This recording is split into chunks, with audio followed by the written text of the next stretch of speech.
Estamos de vuelta aquí en Agendalo y en esta oportunidad voy a presentar al licenciado Nicolás Miranda, quien hace muy poquito presentó su segundo libro, Lo que vive tras la piel, y el cual vamos a hablar con él sobre la ansiedad, algo que en estos tiempos hablamos muchísimo, pero sabemos muy poco.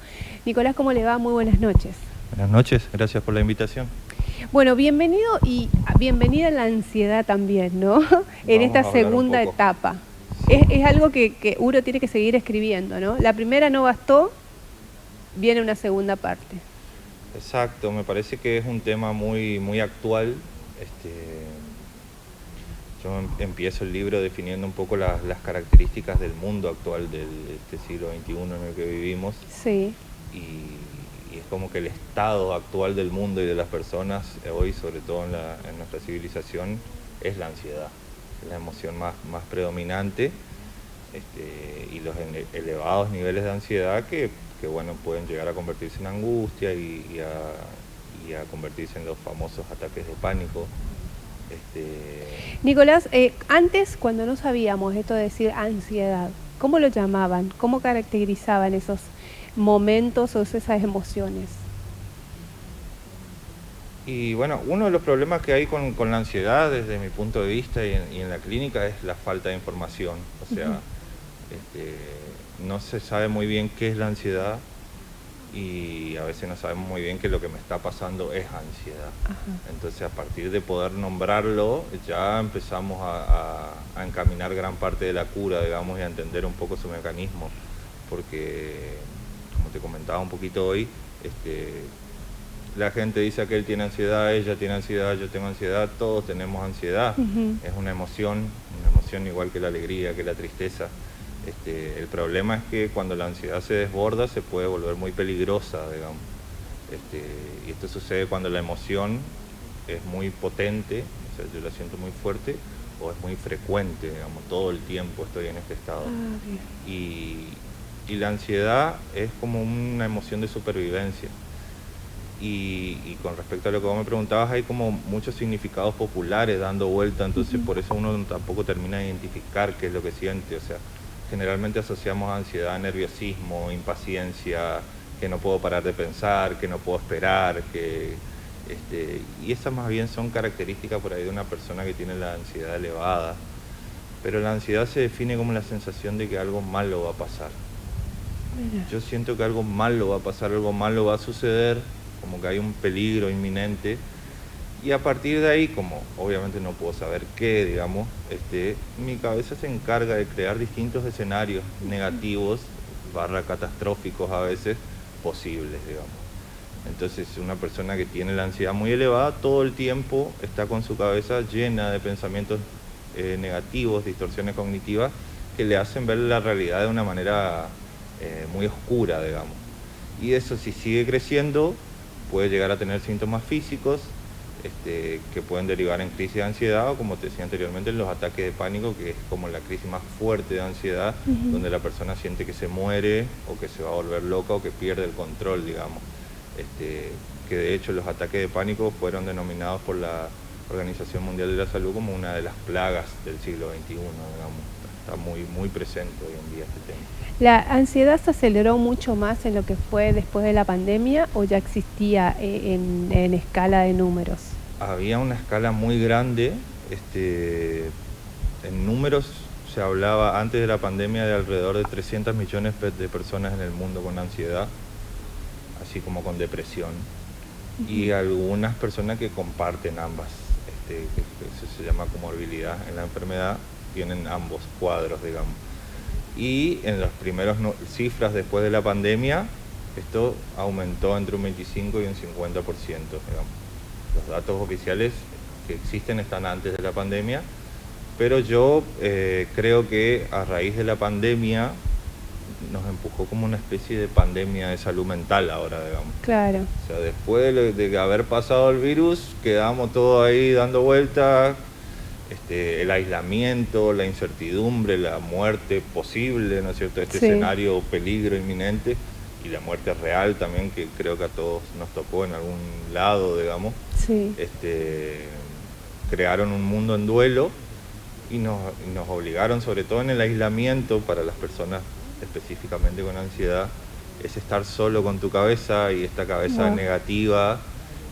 Sí, o conocer el resto de tu familia, ese contacto que tenías, o con la pareja que estabas, o sea, como te replanteaste un montón de cosas. Totalmente, y yo creo que al estar nosotros solos con nuestra cabecita, todo lo que no estaba por ahí resuelto del todo, o estaba tapadito, o estaba escondido ahí, bueno, salió y nos empujó, y empezaron a haber mucho más índices de ansiedad, de ataques de pánico, de depresión, de suicidios, todos los números han incrementado en la salud mental. Está como en un estado crítico hoy en día, la gente está muy mal. Totalmente, y bueno, después de todo eso volver al trabajo también, como decías vos, gente que perdió su familia, y todos estos factores te llevaron a concluir en este libro nuevamente. Sí, la verdad que sí, un poco por mi historia, tengo también mis batallas con la ansiedad. Me empecé a interesar mucho en la temática y bueno, durante los últimos años me estuve especializando mucho en el tema, y sumado a este incremento que te digo de la ansiedad en los pacientes, llegaban cada vez más pacientes a mi consultorio con este problema, y bueno, ahí me fui encaminando con la idea de visibilizar un poco la salud mental, de visibilizar esto que es la ansiedad, y también de por qué no brindar herramientas emocionales, digamos, para poder regularla, para poder tratar de llevar un equilibrio a la vida. Licenciado, ¿y cuáles fueron esos síntomas que tuvo usted o que tienen los pacientes que son como más relevantes o más fuertes, que son preocupantes en el tema de ansiedad? Y la ansiedad se vuelve complicada ya cuando pasa al tema físico, digamos. Como te contaba hoy, la ansiedad es una emoción muy parecida al miedo. Hay algunos autores que la definen como una forma del miedo, pero son parecidas porque comparten características, entre ellas los síntomas físicos. Cuando yo tengo ansiedad y mi ansiedad es muy elevada, empiezo a sentir síntomas de miedo, palpitaciones, falta de ahogo, hiperventilación, temblores, a transpirar, aparte de los pensamientos negativos, ¿no es cierto?, físicos.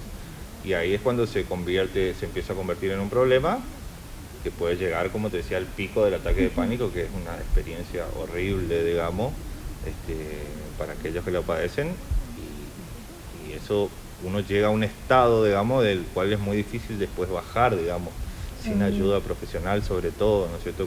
Empezás a tener ataques cada vez más frecuentes, esto empieza a limitar después tu vida, ¿entendés? Porque si vos ponele que, no sé, tu ansiedad está en la parte social y te cuesta relacionarte con la gente, entonces empezás a evitar ahí el lugar donde hay gente, empezás a encerrarte más, empiezas a restringir todas tus actividades, porque uno de los síntomas de conducta de la ansiedad es justamente la evitación, digamos, empiezo a evitar todo lo que a mí me provoca ansiedad, como para generar una sensación de alivio, para escapar del problema.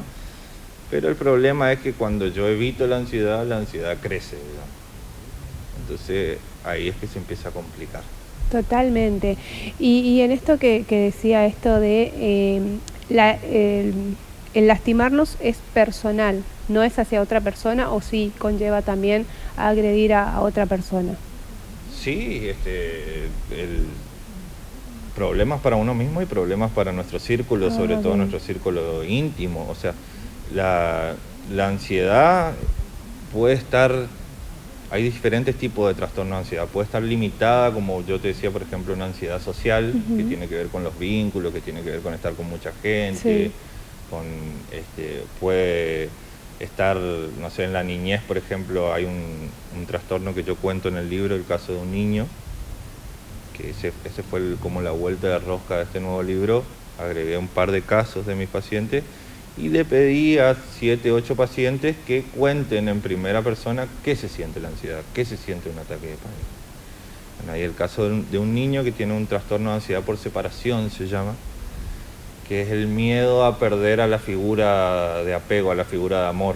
O sea, cuando él se separa de sus padres, después de una separación justamente de los padres, empieza el niño a mostrar estos síntomas, y el miedo a que la mamá no vuelva, que la mamá se muera, que a la mamá le pase algo cuando estaba separada de él, en los distintos ambientes, o si estaba con el papá, tenía miedo que le pase algo a la mamá, si estaba con la mamá, que algo que le pase al papá. Y cuando estaba en la escuela, que estaba lejos de ambos, era mucho peor todavía, lo llevaba a la crisis. Entonces, y después también hay trastorno de ansiedad generalizada, que una persona que tiene ansiedad en todos los ámbitos.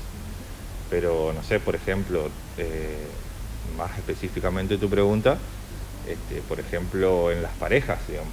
La ansiedad en la pareja hace muchísimo daño, digamos, y muchas veces... En eso de la desconfianza.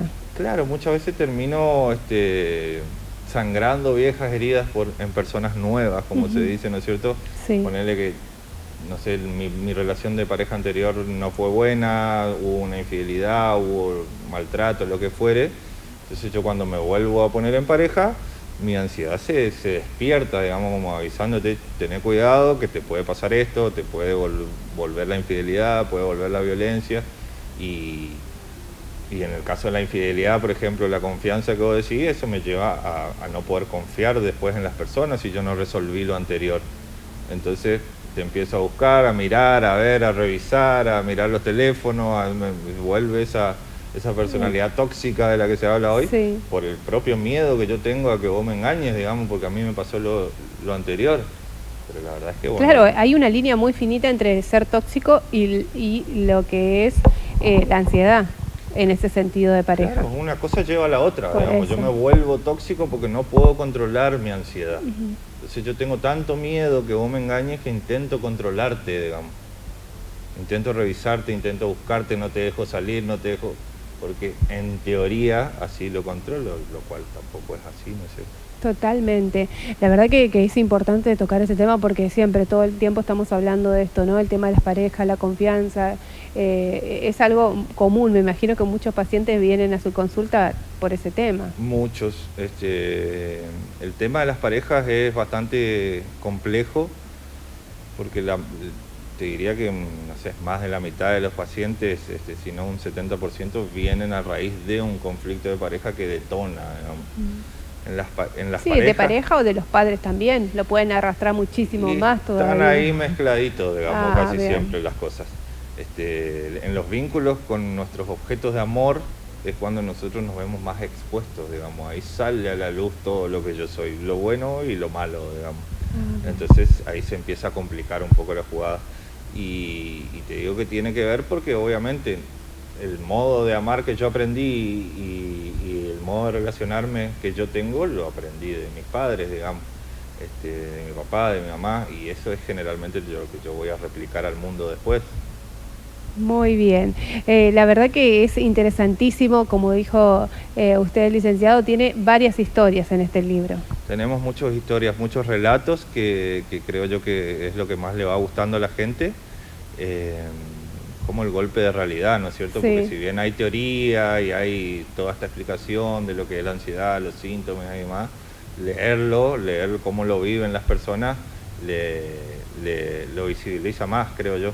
Porque lamentablemente todavía la salud mental está muy frágil, como hablábamos, y todavía no hay conciencia de salud mental, o la conciencia necesaria que hay.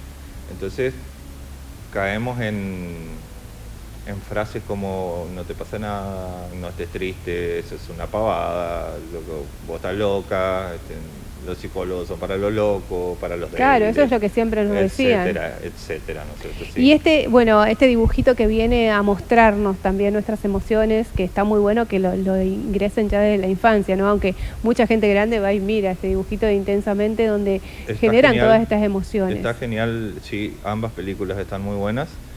La educación emocional empieza en la infancia, porque esto que a mí me pasa de grande es porque yo no sé regular mis emociones, no me enseñaron a regularlas. Y la mayoría de los pacientes que vienen ahí al consultorio son personas que tienen emociones guardadas y acumuladas adentro que nunca sacaron, digamos. Y las emociones que yo no proceso, no saco de adentro mío, corren el riesgo de estancarse en mí. Entonces, si yo tuve una tristeza que yo no lloré o que yo no duelé, eso se puede estancar y convertirse en una depresión, o los enojos en problemas de violencia, en problemas de control de impulsos.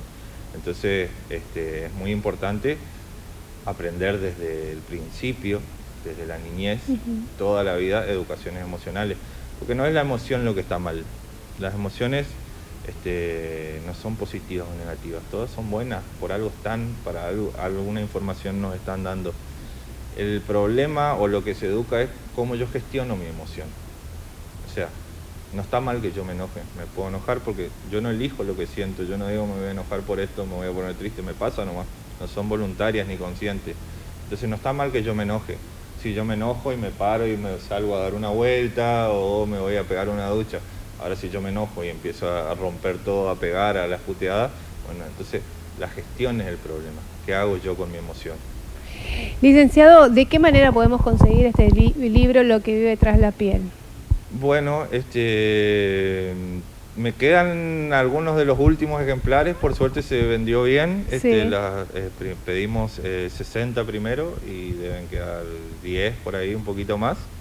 Los tengo ahí en mi consultorio y por las páginas, generalmente es página de Instagram o de Facebook, licenciado Nicolás Miranda, ahí me pueden escribir y coordinamos, lo pasan a buscar.